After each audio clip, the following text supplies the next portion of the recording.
रोपेमा चाहिँ हामी अब सिलगढीबाट चाहिँ दार्जिलिङ जाँदैछौँ है। त्यो चाहिँ हामी चाहिँ फाँसीदेवा जाँदैछ नि। फाँसीदेवा यहाँबाट सञ्जीव अर्बिन साथी ऊ छँदैछ हो। नहल्दिनौ हो देव साथी म सबै छ। सबै छ तर मुनि चाहिँ हेरेको छुइनँ साथीभाइ। अलिकति रिङ्गटै चल्छ होला हो। ए चल्दैन रहेछ। केही त छैन। रोकेर के बस्यो ब्याट्री बस्यो। अनि के गर्नु भिन्दै त रहेछ नि। ल यो चाहिँ मेरो कुमार साथी हो। यसलाई चाहिँ पुरा मन पर्छ चढ्नु। बिना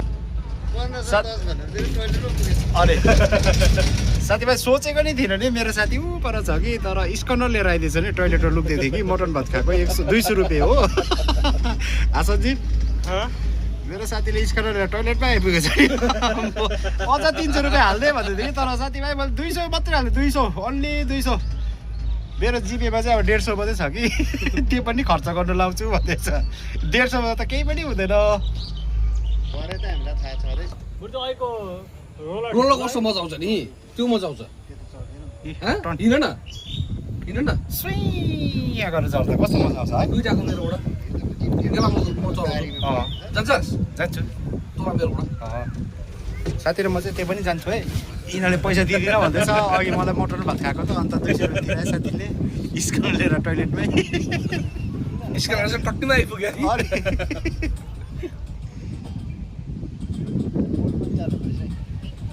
बोट पनि चल्दो रहेछ। राजकुमार त बोट खेल्छु कि खेल्छु भन्दै थियो। अनि होइन यो गर्दा गर्दै झरिदिनु फोनै तल है।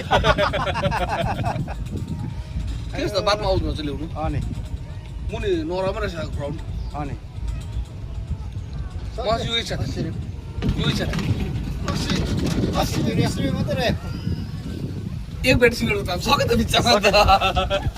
मुला बिच्चामा गयो एक बेड सिगरेटको दाम अन्त। सञ्जीव यहाँ न अब हामी के खेल्छ अरे बिना पैसामा। मेरो त पैसा पनि छैन। त्यसमा त हो त्यसमा त होइन होइन उता त सेम छ त यहाँ। अनि मुला भयो सेम त्यसमा त छ त है। यसले झन्डा खाइ बयर भनेर अघि उयो पर कहिले मुलाले अबि आए भाइ बयर भने झन्डै खाइस् नखाए ऊ मुनि लप पुग्नु पर्ला नि है। लपट कि नानीहरूलाई घुमाउनु चाहिँ मजा तल है दिवस। नानीलाई ल्याउनु चाहिँ दामी हुन्छ। एकमै रह्यो 4 व्हिल हौ। यो त अन्त बिच्चामा वेस्ट अफ मनी यो कसम। त्यही ठिक छ।